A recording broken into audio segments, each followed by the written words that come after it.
एक कॉन्स्टिपेशन का मरीज आपके पास आता है, अब आपका रोल कहाँ से शुरू होता है, कैसे उसका इलाज शुरू होता है? तो देखिए, डाइजेस्टिव हमारे स्वास्थ्य का एक बहुत बड़ा रोल प्ले करने के लिए बहुत उसका स्वस्थ रहना जरूरी है। तो आज के डेट में सबसे ज्यादा समस्या किसकी है? डाइजेशन की। लोगों का पाचन ही ठीक नहीं है।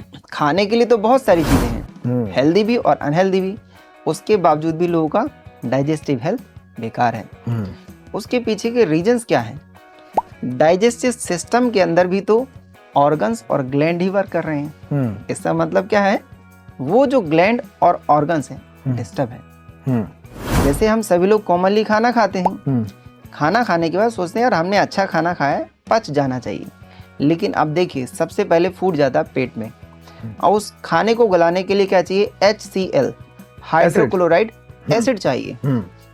उसकी जो वैल्यू है 1 और 3 के बीच में रहनी चाहिए। अभी वो बढ़ रही है लोगों की, यानी कि 3+ जा रही है, 4, 5, 6। इसका मतलब पेट का एल्कलाइन का स्तर बढ़ रहा है। तो अब अगर फूड तरल पदार्थ में रहेगा तो गलेगा कैसे? उसके लिए तो एसिड चाहिए। तो पहला तो स्टमक एसिड कम हो रहा है। तो क्या करना पड़ेगा? स्टमक के एसिड को बढ़ाना पड़ेगा, नंबर 1। देन उसके बाद देखिए लीवर। लीवर से पहले भी हम पैनक्रिया के बारे में बात करते हैं। देखिए, फूड जो है उसमें कार्बोहाइड्रेट आता है, बेसिक जो सबसे प्राइमरी सोर्स ऑफ फूड है। अब वो किस में कन्वर्ट होता है? ग्लूकोज में। तो इसका मतलब है उस ग्लूकोज को भी मेंटेन करने के लिए, ब्रेक करने के लिए क्या चाहिए? इंसुलिन। कौन बनाता है? पैनक्रिया। लेकिन पैनक्रिया का एक दूसरा पार्ट भी तो है, डाइजेस्टिव एंजाइम बनाना, टेल ऑफ द पैनक्रिया जो बनाती है, तो वो भी नहीं बना रही। इसलिए जो प्रोटीन वाली चीजें हैं वो कम पच रही हैं लोगों को। फिर उसका इफेक्ट कहाँ देखने को मिलता है? किडनी के ऊपर। वेस्ट मटेरियल का लोड किडनी पे बढ़ रहा है। देन उसके बाद लीवर को कितने सारे काम करने पड़ते हैं डाइजेशन के लिए।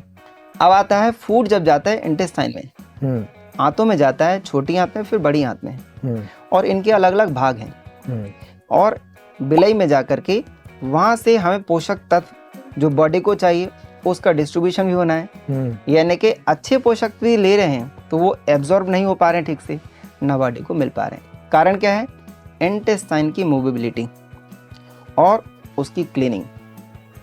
जैसे आपने देखा होगा अधिकतर लोगों को गैस बनती है और कब्ज रहता है, फ्रेश नहीं होते हैं, या फ्रेश हो रहे हैं तो बहुत टाइम लगता है, या उनको फ्रेश होने के लिए भी या तो मेडिसिन लेनी पड़ती है या कोई चीज़ पीनी पड़ती है।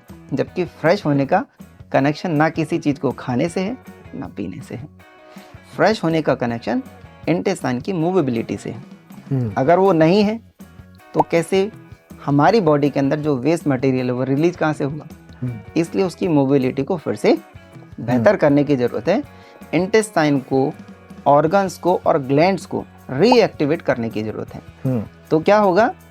हमारा पूरा का पूरा डाइजेस्टिव हेल्थ ही बेटर हो जाएगा। और अगर इन सभी को हमने फिर से स्टिमुलेट कर लिया, यानी कि एक्टिवेट कर लिया, तो समस्या अपने आप खत्म हो जाएगी। ठीक। और जब ऑर्गन्स या ग्लैंड ही अच्छे से काम करेंगे तो कौन सी समस्या बॉडी की रहेगी? तो सभी खत्म हो जाएगी।